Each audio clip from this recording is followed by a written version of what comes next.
Hi there. Thanks for joining me on Rethink Real Estate. I'm on a mission to make real estate work for everyone. Real estate can help to solve climate change, can house people affordably, can create beautiful streetscapes, unify neighborhoods, and enliven cities.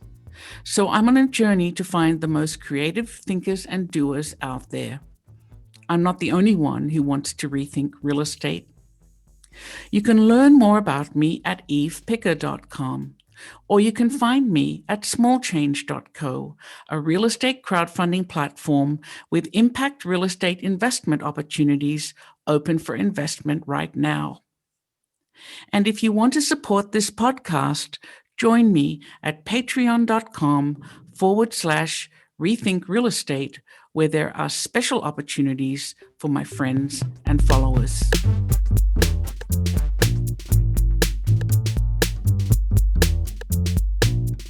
Today I'm talking with David Peter Allen, journalist, intellectual property lawyer, and all-round public transit advocate. David has worked for decades as an advocate for rail transportation, serving on boards, councils, and committees. For 2 decades, he chaired the Lackawanna Coalition, an independent nonprofit organization that advocates for better service for New Jersey riders. His expertise is widely recognized. He has spoken and testified at hearings, moderated panels, and written extensively on transit issues for much of the last decade and a half, and currently for Railway Age. Not one to stop at writing and talking, David has ridden the entire Amtrak system and about 300 transit providers in the US and in Canada. Overall, pre-pandemic, he thinks he has probably ridden every single system in the contiguous 48, and then some. This is a passionate conversation. Listen in to learn about the current state of transit in the US. If you'd like to join me in my quest to rethink real estate, there are 2 simple things you can do. Share this podcast or go to patreon.com/rethink real estate to learn about special opportunities for my friends and followers, and subscribe if you can.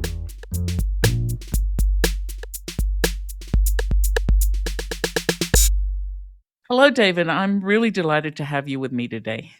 Well, thank you for having me, Eve. It's a pleasure.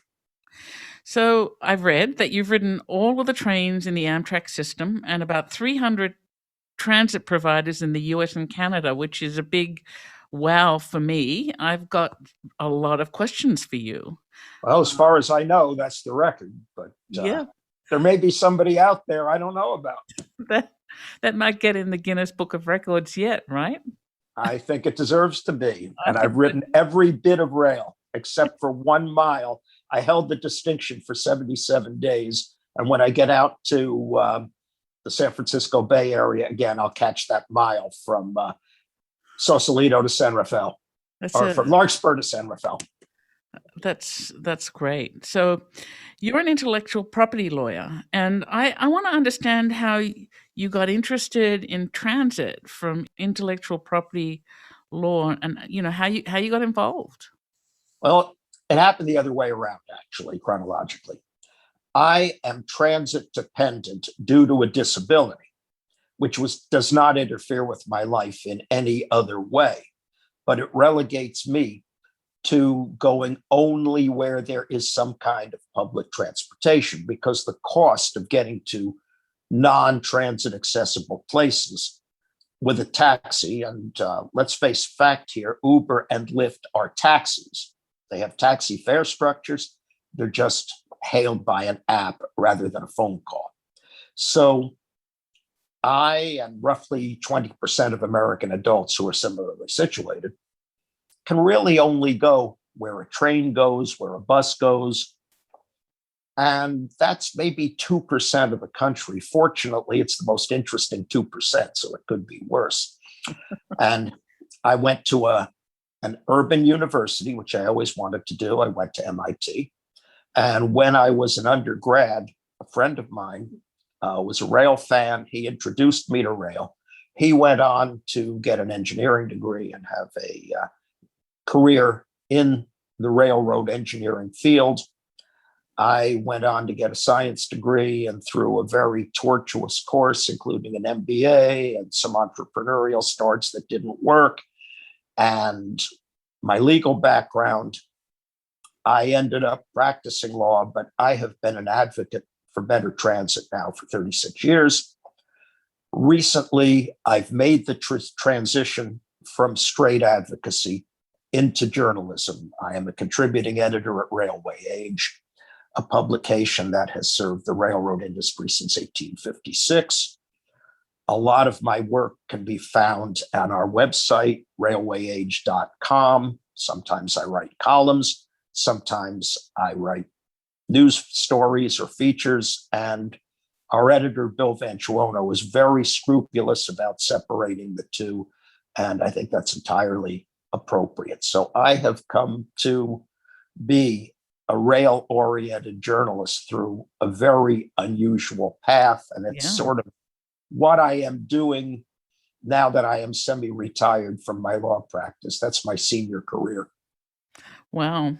So I want to get into the good stuff now, and I want to know what your favorite form of transit is and why.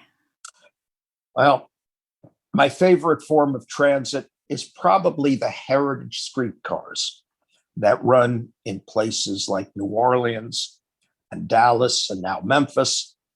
San Francisco had them until the virus hit, and I hope that they'll have them. They'll come back soon. It's something that's a lot of fun. Streetcars bring people together. Locals love to ride them. Tourists love to ride them. People are friendly. It promotes the city. It's real mobility for people who need it. And I believe that is what transit should be about, bringing people together as they go to where they want to go. Yeah, I mean, that's such a shame. Like, I grew up in Sydney, Australia, and we had streetcars, and they ripped all of them out. All of them. They're just gone. That still astounds me that that was permitted to happen and why it happened. Do you have any insight on that? Yes, and at least in this country, it's the automobile lobby, it's the oil companies, it's their allies, and their ability to make things happen politically, because transit today is in the public sector, and that includes Amtrak. Anything in the public sector is driven by politics. Elected officials, virtually all of whom are motorists, don't see transit as vital. They see highways as vital because that's what they use.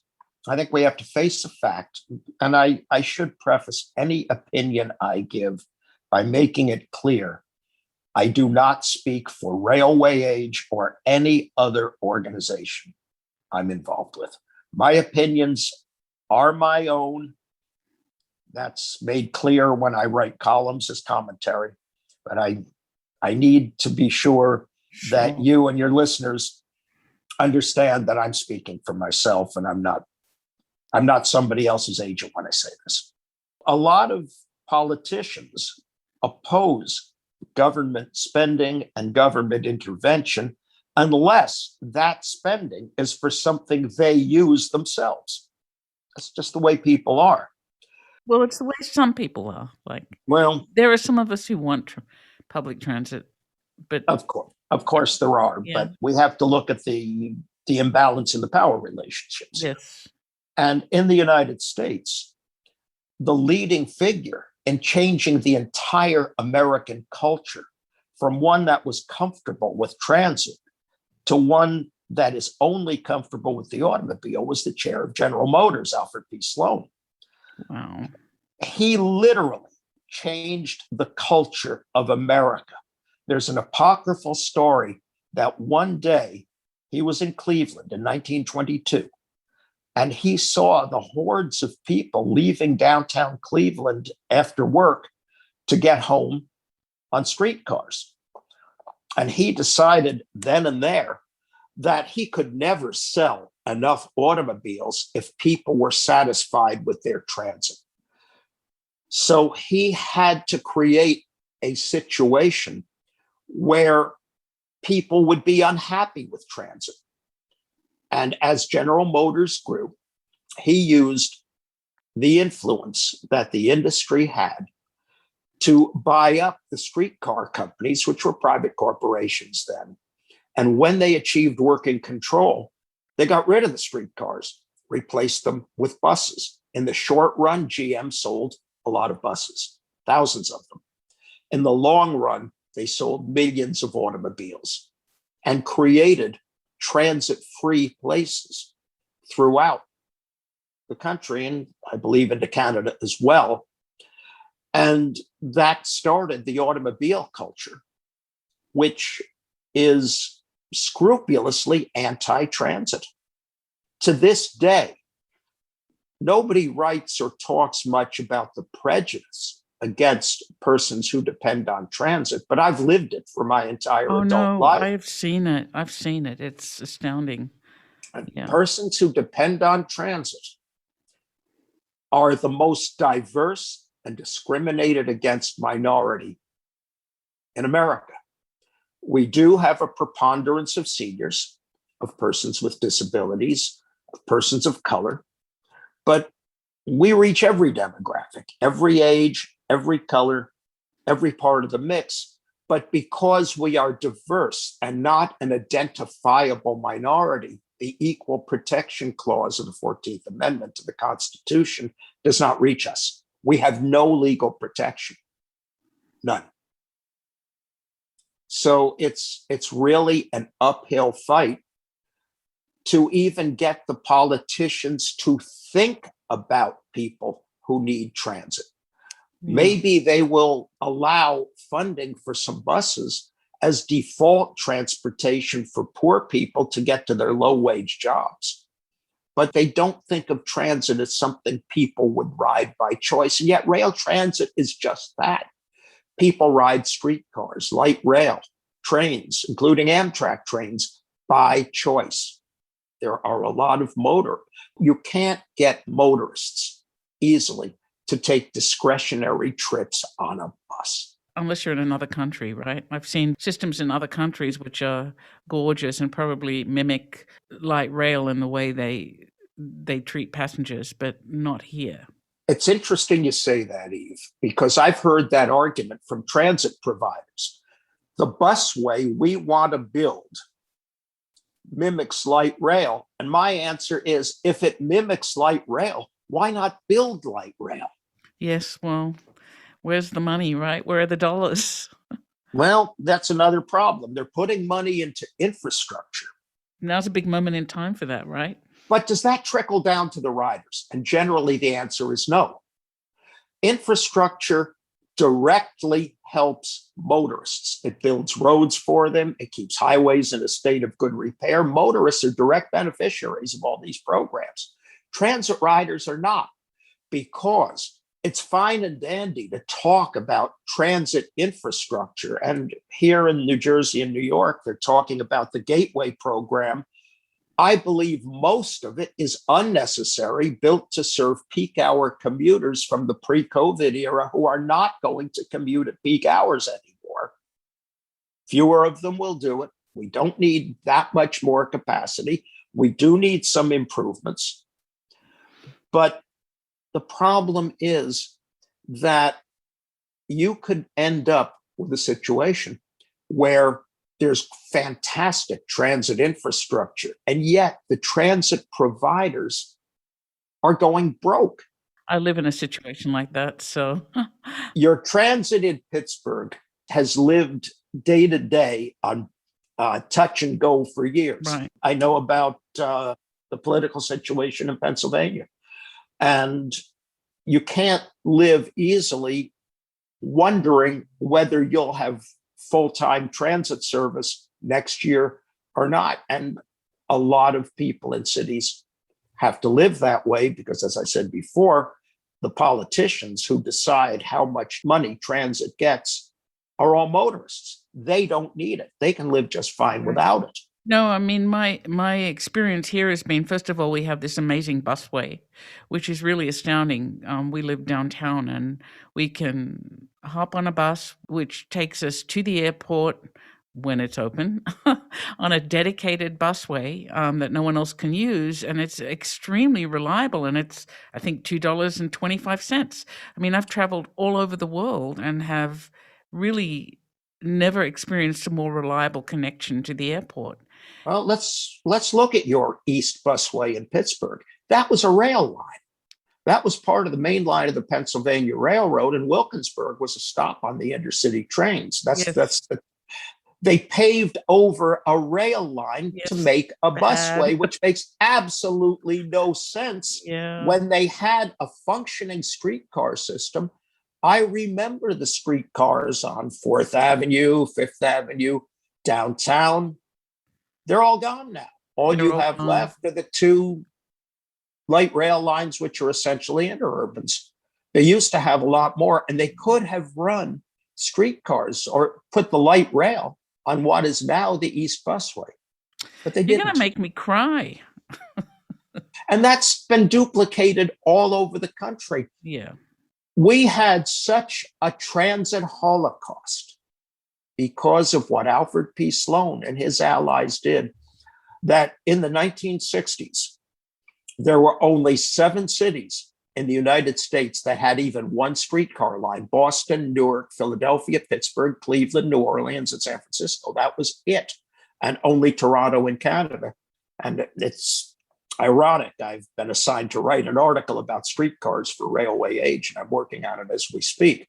But we're up to about 40 cities and towns now that have light rail or streetcars. They are coming back. The virus put a dent in that, but I believe that when the dust clears, these services will come back.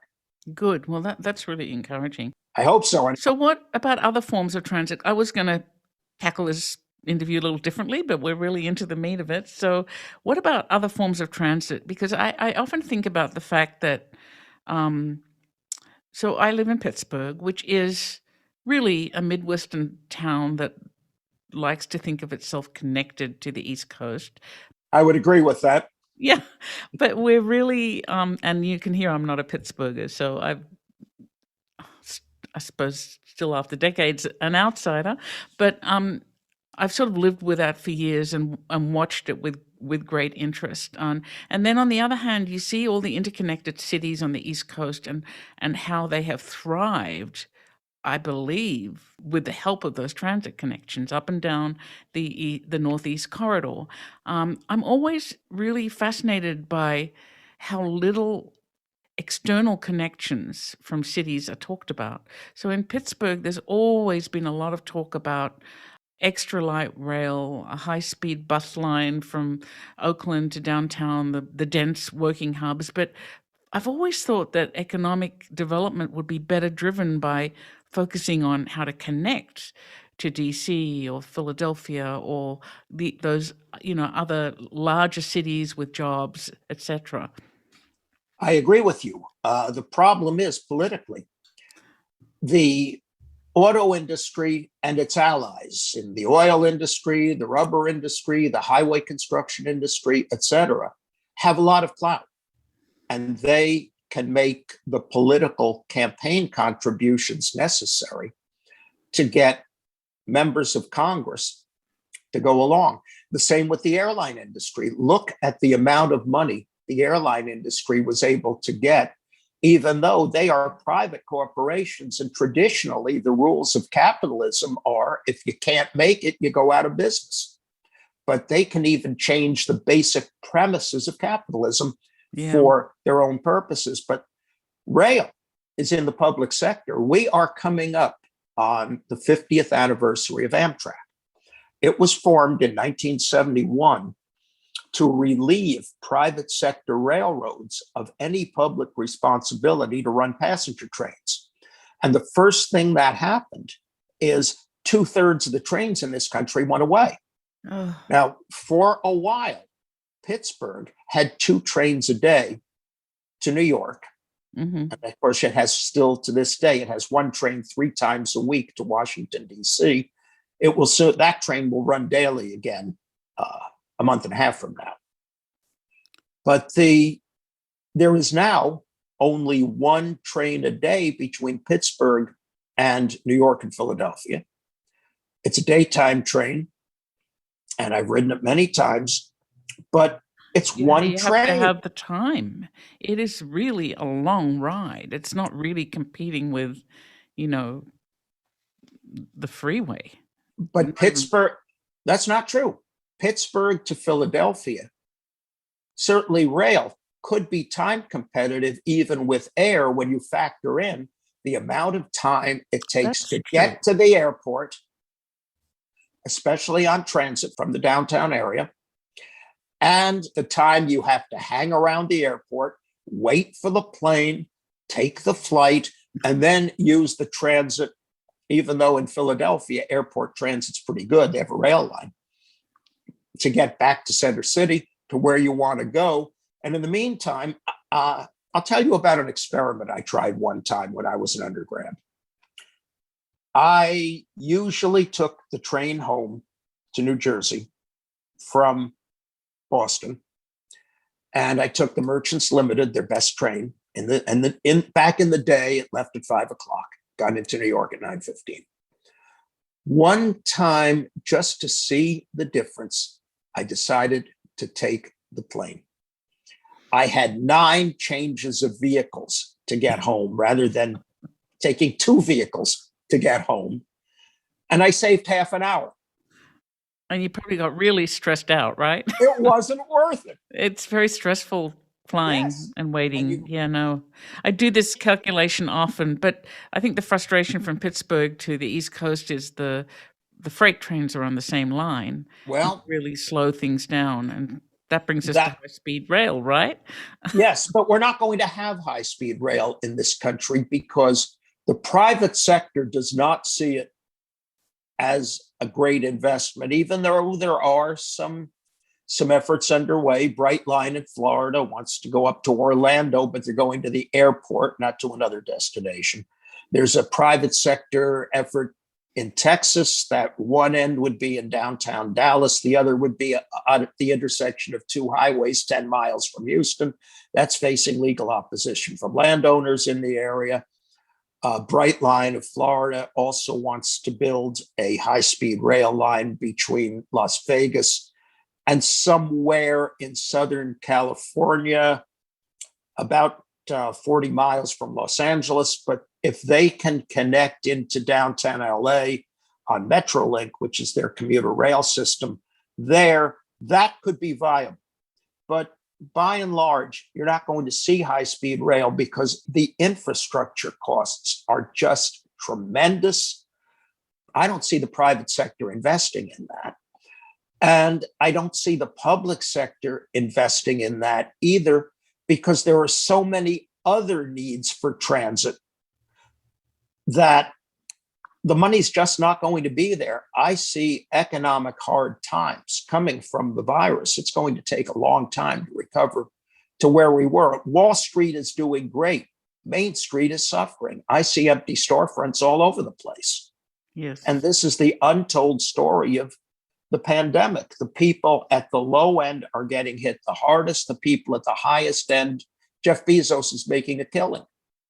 And the wealth disparity and the income disparity in this country are probably worse than they have been since the 1930s. We're not going to have the money for this. What would make sense would be a system of conventional rail, which is not as fast as high-speed rail. But I say 2 things about that. A friend of mine an advocate from Kansas City, once said high-speed rail is the schedule the Santa Fe ran in 1962. And I've seen many times from riding trains, if your train is parallel to a highway and you're going faster than the automobiles on the highway, you feel good. Yes, you do. If the automobiles are gaining on you, you feel terrible.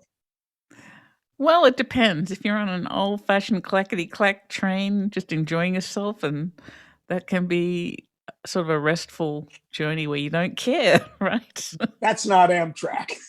Those are tourist railroads, and very few of them are accessible without an automobile. So even the idea of just taking a train ride in many parts of this country is for motorists only. Yes. Non-motorists are forgotten. We don't exist. Well, there are a lot of last mile options emerging. I mean, aside from Uber and Lyft now, I suppose they're all very urban centric, right? Well, Spin hubs, scooters, bike hubs. they are. And part of advocating for better transit, which I've done for many, many years, even though I'm now concentrating on my journalism, includes things like livable cities and towns. You know, we all know about Jane Jacobs and Lewis Mumford and their writings. And complete streets, which includes bicycle, pedestrian uses, street furniture. And as far as I'm concerned, it's only a complete street if it has a streetcar on it. So among the few complete streets in this nation are Canal Street in New Orleans and McKinney Avenue in Dallas. Market Street in San Francisco was, but the streetcars came off with the pandemic, so I'm hoping they'll come back soon. Yes. But, and, you know, historic preservation too, but I bristle when I hear people mention Uber and Lyft so casually. Let's get something straight here. Uber and Lyft are not transit, they are taxis. They charge like taxis, and the main difference is that they're hailed through an app rather than through a phone call. And they are expensive, and they're not affordable for the average working person. Really, the best last mile option is a bus line, even if it's run with a body on chassis vehicle with a lower seating capacity, which also lowers operations costs, to connect with rail. And several cities, as they've built out their light rail systems like Dallas and Washington, D.C., have restructured their bus routes to feed the light rail. And that's a very efficient way of running transit. Yeah, no, I agree. There's also, of course, the sustainability issue and the fact that public transit can help reduce the impact of fuel on our climate. It's frustrating to see all these efforts to improve public transit stalling, because they would certainly have an impact there as well. You're absolutely right. But somehow we in the advocacy movement have found that while the environmental benefits of transit are important to us, they don't seem terribly important to the decision makers. I don't even know many environmentalists through the Sierra Club and other organized environmental groups who are terribly concerned about transit. They're more concerned with electric vehicles and rail trails, which precludes the rail line ever coming back to passenger service. It has never happened. And I see that there should be a natural alliance between the transit advocacy movement and the environmental movement. But except for a few individuals like Darrell Clark in LA and Alan Drake in New Orleans and Molly McKay in Connecticut, it's just not happening. So you must have heard that France is in the process of banning domestic flights that can be replaced with a train trip of under 2.5 hours. And do you think that could ever happen in the United States? Never is a long, long time. Okay. Is it likely to happen? I can't imagine that I could live to see it, but then I'm a senior. I don't see it. Let's look at the new rule in France. It was watered down considerably to please the airline industry. And I'm not going to criticize it and say it's bad. It's a step in the right direction. But instead of a giant step, it's a baby step. And who knows how much further it will go. It's like the cities that have put in one streetcar line and say, we're changing our transportation paradigm. No, one streetcar line is a novelty. If it grows into a system, great. But their success of those new streetcar starts has been varied. Kansas City's is doing very well, and they're planning to extend it. Detroit's has been suspended since the pandemic hit. Cincinnati's is still going, but it's not as successful as Kansas City. We're not talking about a place like New Orleans where people love their streetcars and they use them and the tourists ride with the locals. Right. Okay, so what was your best train ride ever? What would you give 5 gold stars to? That is a very good question. I would probably say on Via Rail's transcontinental train, the Canadian, which is a land cruise. It's not a train you can use to go somewhere because it only runs twice a week. You know, I've always wanted to do that one. That's been on the top of my list. Well, don't do it now because today it only runs once a week between Winnipeg and Vancouver. It will again run to Toronto at the end of May. That was just announced yesterday. However, because of the virus, they are making people stay in their sleeping car rooms or in their seats. No lounge cars. You can have breakfast and dinner in the dining car. They will deliver your lunch to your room. So this isn't the time to ride. Wait until things come back. But oh yeah, but it's on my bucket list for sure. Of course, when they had a full service, and I rode one of the last runs, and there were some friends of mine on it, which made it more fun. Just before the virus hit, I literally came home, and 5 days later, the world shut down. It was like rail travel of another era. They use heritage equipment. They had real food cooked in the dining car. You can't get that on Amtrak anymore. And unfortunately, it's not a train you use to go somewhere. It's a tourist excursion. It's a land cruise. Yes, they have a coach and a few people ride it, but there are no buses going across Canada anymore. They're finished. Wow. So there is almost no long distance public transportation in all of Canada outside of parts of Ontario and Quebec. Sure, you can still get a train between Montreal and Toronto and a few other places, but that's about it. And yes, it could happen here. So, I'm getting depressed. I never promised that I would say things that we'd like to hear, but I did promise a straight story, at least in my opinion. We're fighting to make it better, but we need a lot more help. The advocacy movement is not as strong as it should be. And I don't know if the rail advocacy movement could still advocate for what we need if it took corporate support. And that's always the problem. So what are the 3 most compelling reasons you would give for public transit? The most compelling is that non-motorists deserve mobility as much as motorists do. We do have a class system in this country. And if you're a non-motorist, there are limits to how far you can go. I'm not your typical non-motorist. I have 5 degrees, 4 earned and 1 honorary, and an elite subspecialty in my profession.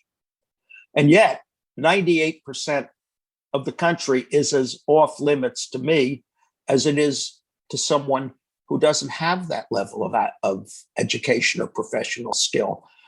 We deserve to enjoy, we who are not motorists still deserve to enjoy the benefits of living in America or living in Canada.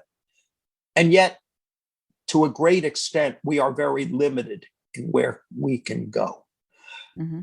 Another is APTA, the American Public Transportation Association, had a slogan for a long time. Transit means business. And they were absolutely right.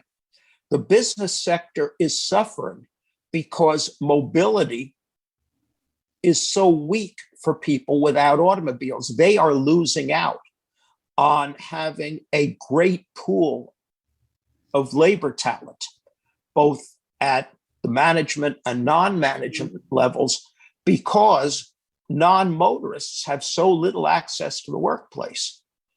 Back when I was in law school, I got interested in disability law, and this was before the Americans with Disability Act. This was in the 504 era.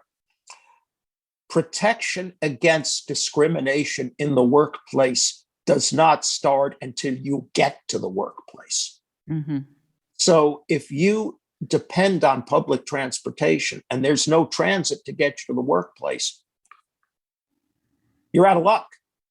You don't have a right to get to the workplace or anywhere else you want to go.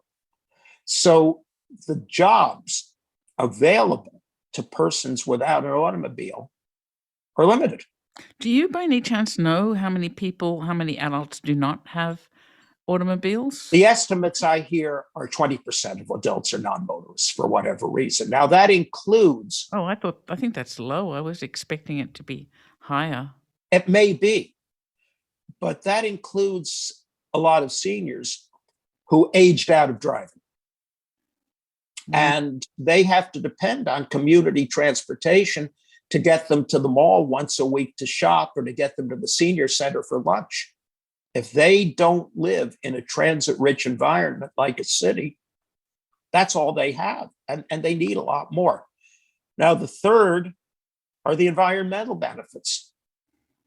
It takes up an awful lot of space to have everybody taking up 10 by 20 feet or maybe 300 square meters just for their vehicle. It's much more efficient to have people riding together on a train, on a streetcar, on a light rail vehicle, even on a bus. It is so inefficient to make automobiles the main conveyance when we have 4 or 5 parking spots for each registered vehicle. I can't imagine a less efficient use of space. And we have extra lanes on roads, and we have a lot of other expensive things, right? Absolutely. And this is what the infrastructure bill is going to promote, even though since 2004, motor vehicle use has gone down. The younger generation is more urban centered. They're more transit oriented. They're more environmentally concerned. And yet the people in power are still promoting autos, and more autos. On top of that, it's getting less safe. 2 weeks ago, the National Safety Council reported that motor vehicle deaths have increased. I think it's 13%, even though vehicle miles traveled have gone down. And this was the greatest increase in the fatality rate since 1924. And yet the National Safety Council's advice on their website never mentioned getting people off the highways and onto transit, which is much safer because it's operated by professionals who are trained and certified. Self-operation of motor vehicles cost 40,000 lives last year. Right. So I'm going to offer you another really strong argument that I always think about, and that's a real estate argument. We have such a dire need for affordable housing in this country. And when you build affordable housing away from transit, it means that the person occupying that unit will need an automobile, which means that you have to build a parking space, and the person needs to pay for the automobile and insurance. And all of that means that the quality of the housing is lesser because there's less money to put towards it. And so for me, that's a huge argument for public transit and for reducing parking lots in urban areas and replacing them with housing instead, because that relationship between someone being able to live well and being able to get to work is so important, and they cannot afford a car. You're absolutely right, Eve, but we have to look at realities. Many towns have minimum parking spot requirements. In my town where I live, South Orange, New Jersey, on the Morris and Essex line of New Jersey Transit. So we have full service on our railroad. The building complexes that were built a block or less from the train station still have minimum parking spot requirements, 1.67 parking spots per unit. That's not transit-oriented development. No, it's not. I think there's change coming with zoning regulations slowly, but it's not fast enough. I won't live to see it, but it would be a good idea. Well, we're seeing things like ADU legislation, which permits a second unit by right on land in places where there's already infrastructure. So I know it's scratching the surface, but it's a start. You're absolutely right. Now, an advocate of longstanding, a man named Fritz Plaus in Chicago, who's kind of the dean of advocacy out there and a retired journalist, once called the auto-dependent suburbs the slums of tomorrow. Yes. Because it will be filled with people who cannot afford to live in the gentrified cities where transit is good and they don't need an automobile to live. Yes. And yet policy favors the automobile. There's one factor here that I haven't mentioned yet. I think this may be the time. Transit will not prosper unless the federal government changes its policy to allow federal operating assistance for transit. Transit providers are going broke. States are going broke. Cities are going broke. All the infrastructure in the world is useless if a transit company, which is public sector, can't afford to operate it. We had federal operating assistance briefly during the Carter era. Jimmy Carter was not strong on transit. His administration killed a lot of Amtrak trains. They tried to promote buses, which didn't work. The Reagan administration killed federal operating assistance from transit. It came back temporarily in the COVID relief bills, and that's what's keeping transit going basically on a month-to-month basis these days. And unless Congress somehow adds federal operating assistance for transit, I see a very dire time ahead, both for transit providers and especially for the riders. And with the requirement of 60 Senate votes to pass anything except the budget reconciliation bill, I don't see any prospect for it unless they can somehow get it into the current bill and it's not in there. So what are some of the most common excuses you hear for not expanding or at least keeping afloat current transit services? Okay. One is a majority of Americans don't want transit and don't need it. Why should we cater to a minority? Frankly, these remind me of the arguments that the white establishment made in the Old South for segregating Black people out of the mainstream of life. Another is, why should we spend money on transit when so few people use it? We can run a few buses for low-income workers and get them to their jobs, and that's all they need. As long as they can get to their jobs, they don't need a robust transit service. They can say, I've heard it many times, well, I have suggested that if motorists want to know what it's like and get the flavor of depending on transit, lock your vehicle in the garage and live on transit for a month or even a week. I've never found one who's been willing to take me up on that. To most motorists, riding transit is anathema because they see the bus. Buses are unpleasant. They're slow. They're environmentally terrible. You might get them onto a train to go into New York City because they know about the congestion and they don't want to pay the parking fees. But they just keep saying, we don't need this. It's not necessary. It's an elitist argument. It's an argument of superior class, inferior class. Sometimes it has overtones of Minority people use that. We don't want to cater to them. I don't think any of these arguments are valid to a person who really knows what's going on. But motorists, by and large, don't know what it's like to use transit. They don't know where the bus stop is. They don't know how long it takes to walk somewhere. They're just oblivious. Interesting. Yeah, I grew up with transit in Australia, and I went everywhere as a teenager on the bus, even down to Bondi Beach. You know, it was my Sydney lifeline. Yeah, Sydney has transit. It still does, but it's a big city. Yeah, it's a big city. And passenger trains in Australia are just about extinct. The India Pacific, the GAN train, they're land cruises with sleeping cars only. Yeah.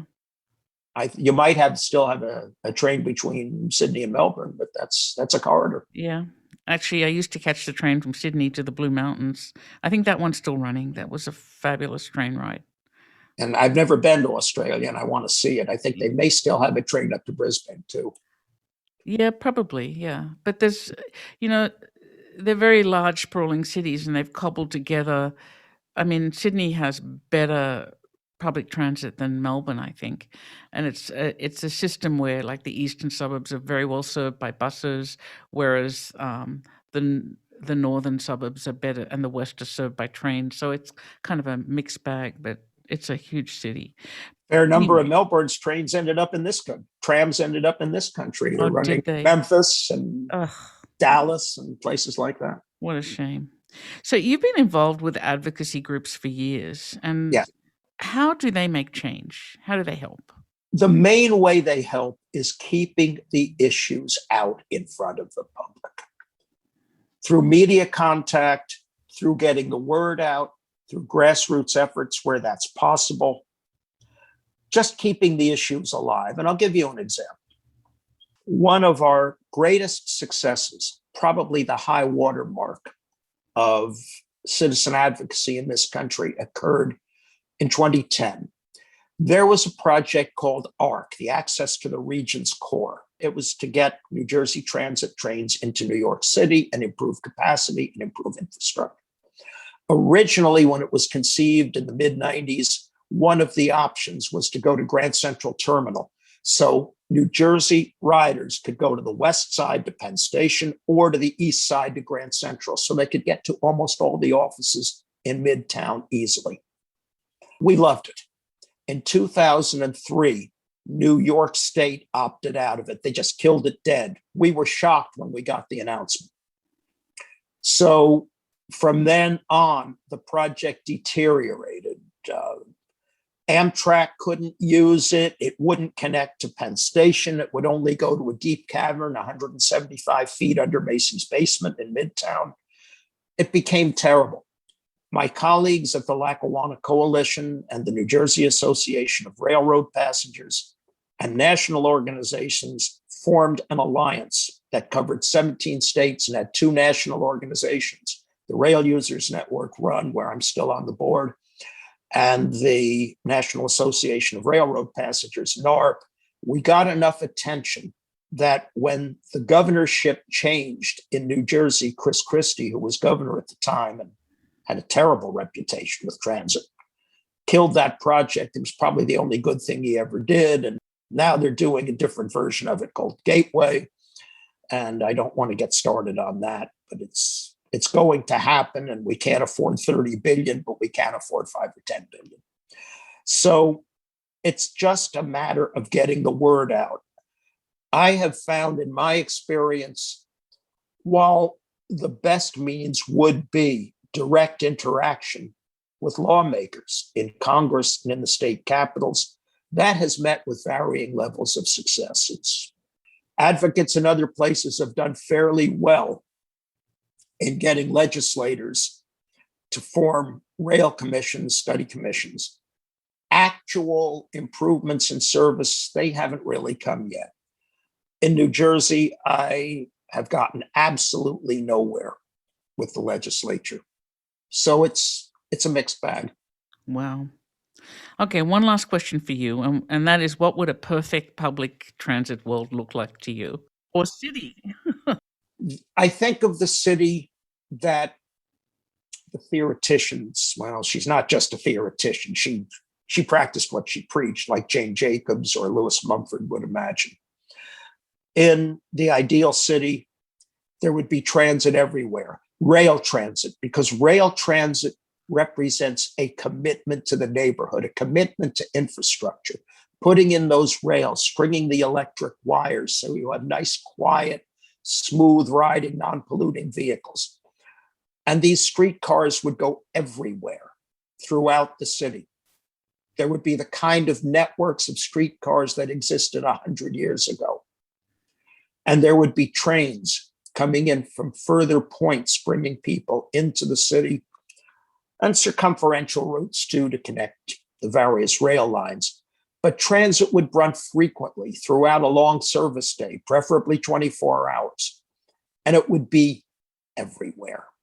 And maybe there would be buses to go into the less dense last mile areas, but a person could go from one place in the metropolitan area to another without worrying about missing connections, without worrying about taking an excessive time to get there. And they could ride on a vehicle that was comfortable, that rode smoothly, and where people enjoyed riding rather than feeling like they were stuck on the bus because they were not fortunate enough to be permitted to operate a motor vehicle. Well, it's been an enormous pleasure talking to you, and I hope you get to see that train dream come true somewhere. Well, I think another generation might. I think maybe today's young people might have a shot at it, but they're going to have to do something about the effects of climate change. Yes, transit help. They're gonna have you to thank for it, and I will thank you too. I hope so, Eve. And I hope the interview did take the turns you wanted it to take as we went along. I think it was really, really fascinating. I have one more question for you, which I am going to throw in, and that Go is, ahead. where should I take my next train trip for fun? You know, I've been on the Stockholm-Bergen Railway, which is astounding, but let's talk United States. You're in Pittsburgh. So Yes. if you start in Pittsburgh, I would go to DC on the Capital Limited just to enjoy the scenery along the Potomac River.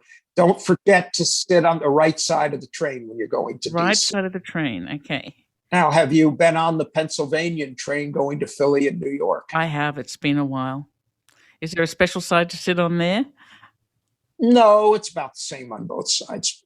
Actually, one train I've really enjoyed is the train from New York City to Beacon, New York. Yes, on Metro North. Lovely ride.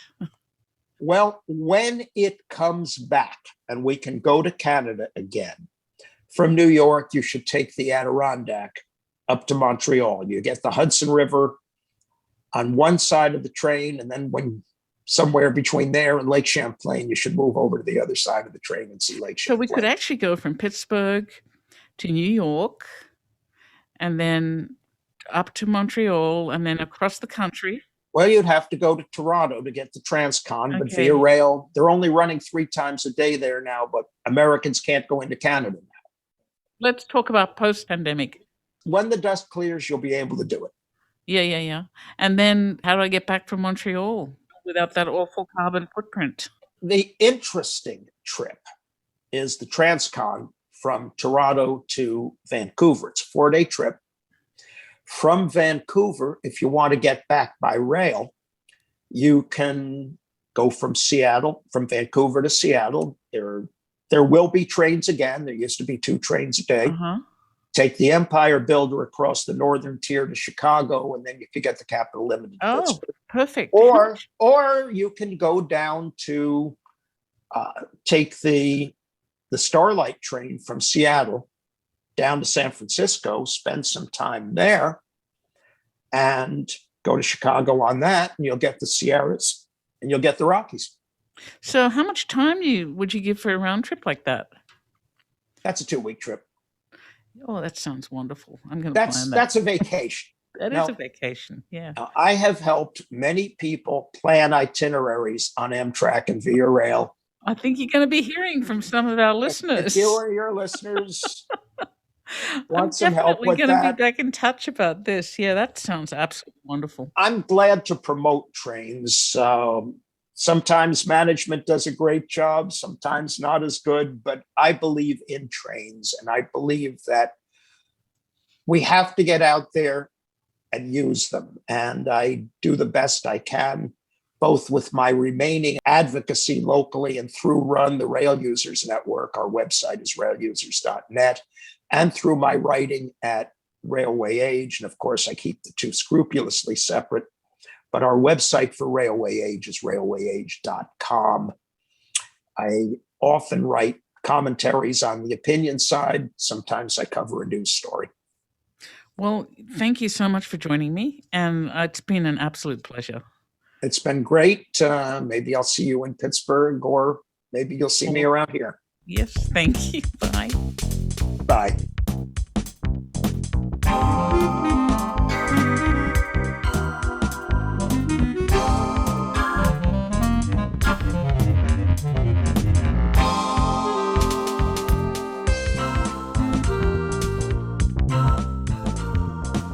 That was David Peter Allen, rail advocate extraordinaire.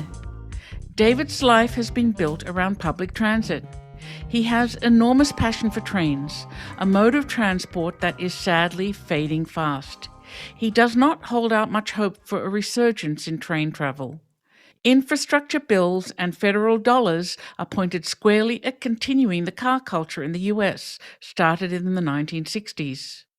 Public transit has been on a free fall ever since. It's a political thing.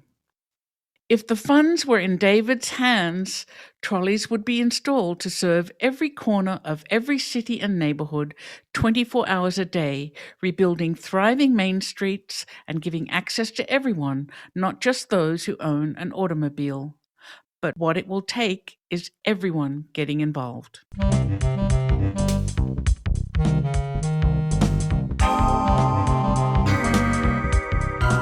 You can find out more about this episode on the show notes page at evepicker.com, or you can find other episodes you might have missed.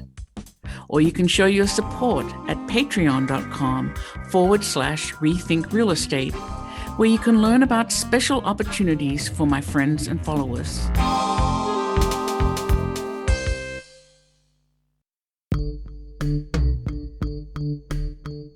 A special thanks to David Allardyce for his excellent editing of this podcast and original music. And thanks to you for spending your time with me today. We'll talk again soon, but for now, this is Eve Picker signing off to go make some change.